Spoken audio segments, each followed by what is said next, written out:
Hi, Jules here, and welcome back to Jules FM.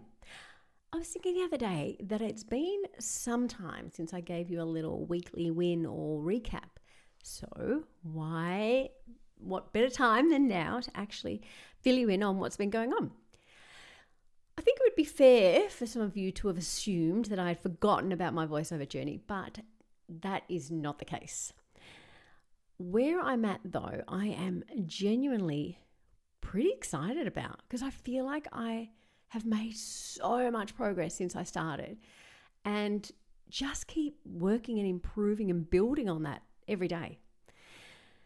So in terms of voiceovers, I got a call last week just to do a couple at the end of the week, which one of them had a brief that asked for a relaxed conversational style read with an English accent, which I thought, no worries. My accent's pretty good and, I'll just go through the motions. I'll just say it, record it, should be easy.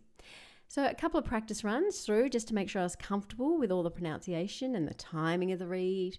And then I recorded a few. And I know there's a huge part of the job, which is to one, nail the brief, but two, provide a reading that conveys the right message. So with that comes a number of takes.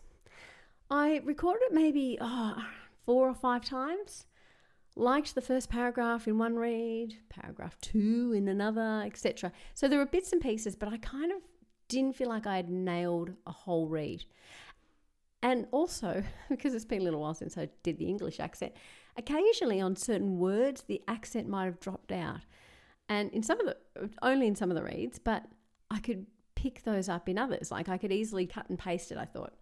And that would be possible for, paragraph 1 with paragraph 2 or words. But it was just getting a little bit messy. And often when you cut and paste like that, you lose the flow and the feel. So it could sound a little staggered or staccato sort of thing. So, which is not what you want. You need the read to flow. So I scrapped all the read and went for a full take again. And this time, success, which was good. A full read through, no accent drops. And I thought, yeah, that sounded good. So I sent it off to Josh, the representative who had sent me the brief. 30 minutes later, though, I was just kind of thinking about it, and I went back and listened to it. And I don't always do this. Sometimes I'll just go, yep, happy with that, send it off, whatever. But this time for some reason, it just wasn't quite sitting with me. And then listening back, I could hear it. There was this thinness in my voice and a polished and stylized English accent. And the brief was very clear. It needed to be conversational, like someone you just hear in the street. And this sounded like an ad read selling a product, which was not at all what the brief was. And I was like, how did I hear this so differently? So I jumped straight on my email and immediately sent Josh an email and said, listen, I'm sending through another read. Don't use the last one I sent. And then luckily he got straight back to me and said, okay, no worries. And I was like, thank goodness he hasn't submitted it to the client. So I jumped back in the booth, re-recorded it. And this time I was really listening for relational tone. Someone you might hear talking to a friend on the street.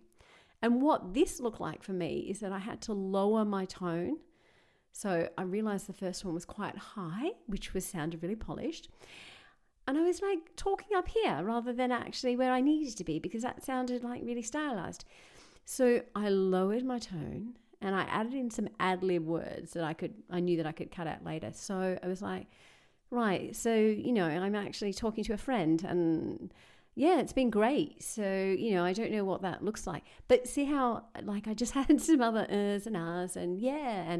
And those things I could edit out, which made it sound more natural and more comfortable. So I actually had a lot more fun with it because it was really good to kind of go, actually less perfect is really good here. And the end product, which only took 2 more reads this time, was so much better. And I emailed it off with a subject reading much more casual and relaxed. Use these ones. Please submit these. And this was such huge progress for me. I'm incorporating feedback I've been talking about. I'm showing up authentically. And I also thought about the advice that Sam Mitchell spoke about in our interview, where he said even as a team, Hawthorn, they systematically reflect on past games and performances. and they use that specific feedback to improve. And I realized that I probably hadn't been doing that as much as I needed to. So again, this is what I'm saying. My progress now is, yes, I'm less trying to sound perfect and more trying to sound like what I need to sound like, whatever that is. Because in the past, I feel like, I may have felt like I had nailed briefs, but listening back and couldn't even hear that maybe I hadn't. I just thought, they sounded good. And often they were fine, but I listened this time with different ears. I stopped myself listening with the, your voice sounds great ears. It has great tone, volume, technicality, like not using those ears, and turned on my, will people connect to this read ears? And is there something truthful in what and how I'm saying that will resonate on a deeper level with listeners? And fortunately, I did this read first of the two that I had, because I then applied that ease and connection to my real voice to the second read that I did that night, which was for a very different purpose, but with the same objective. If I connect, so will listeners. And I've always heard that being creative and an artist can feel very vulnerable.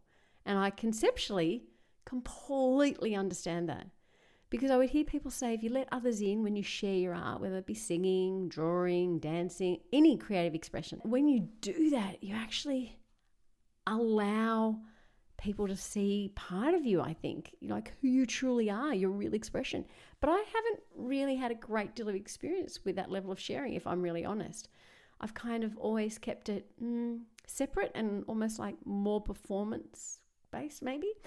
But I really understand that now, and that to connect with others on a deeper level, you need to allow that truth in, or to come out, I should say, who you are, to actually come through your words or your art, your singing, whatever it may be. And the truth lives, I think, in sharing what you love.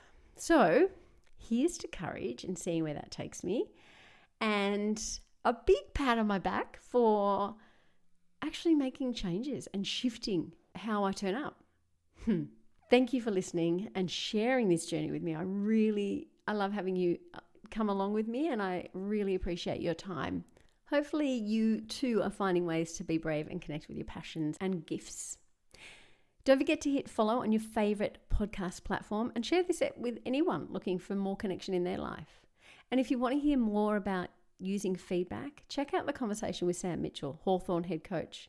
I'll drop the link below. Until next time.